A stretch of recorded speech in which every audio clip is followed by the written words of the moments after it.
Ito guys, may isi-share lang ako kasi sayang yung invite ko. Ngayon inaral ko siya kung bakit hindi ko makuha. So ito, inulit ko. Ayan. Ganito lang yung pag da-download ah. Ito pala. Ayan. Ayan. Accept all cookies. Ayan. Tapos accept my invite, ganun. Tapos yung ganyan pala, nadidiretso sa download yan kapag ganyan. Ayan, ito yung invite code ko, ayan oh. Kapag hindi pala na-click yung copy, diretso download, wala akong makukuha. Sayang yung apat ko na invite, no. Sayang yung apat ko na invite, hindi ko napakinabangan, sayang. Yung isa pa naman dun, ako pa naghatid sa sa tawag to, sa SM para magpa-scan. So buti yung tatlo, sila ng kusa nagpunta doon. So dapat i-click muna to. Yan. Ayan oh, ibig sabihin okay na yan. Copied my invite. Ayan yung invite ko. Yan, saka pipindutin yung download, no.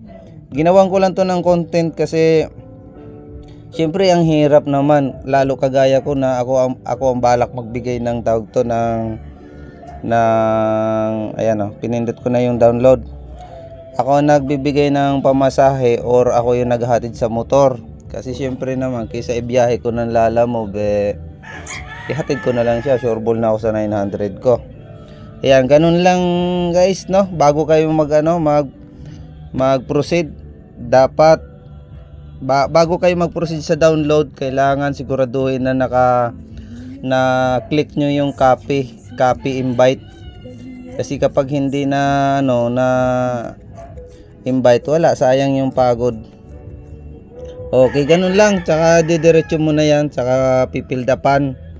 Ayan, nang pag-fill up lang naman yan, sarili mo lang naman na birthday mo lang naman at saka password dito ilalagay, wala nang pangalan. Ayan yan. Kukunti-continue mo lang naman. Tsaka lahat ng mga pansiran dyan, lahat ng mga pasagutan dyan, sasagutan lang yan. Oh. Ito dahil ito ay na-download na tong video nung kasagsagan nung anak ko nag-download doon. Ewan ko saan galing naman yung apps niya ay invite niya. So wala rin to, sayang din to isang cellphone. Ganito ang mangyayari niyan kapag ka na oh. Kapag gamit na yung cellphone mo, hindi mo na talaga magagamit. Yan. Ganyan na nangyayari. So sabi ng iba, lang daw ya, i-factory reset, pero hindi ko pa sinusubukan. Pero try ko yan i-factory reset pagdating ng anak ko. Siyempre kanya cellphone to eh. Ayan. So okay, hanggang dito na lang muna yung aking gustong i-share para hindi rin kayo matulad sa akin na sayang din yung apat na tigna 900, malaki-laki din yun, sayang. Okay, sana nagustuhan nyo yung aking maliit na content. Please like and share or follow and share. Thank you.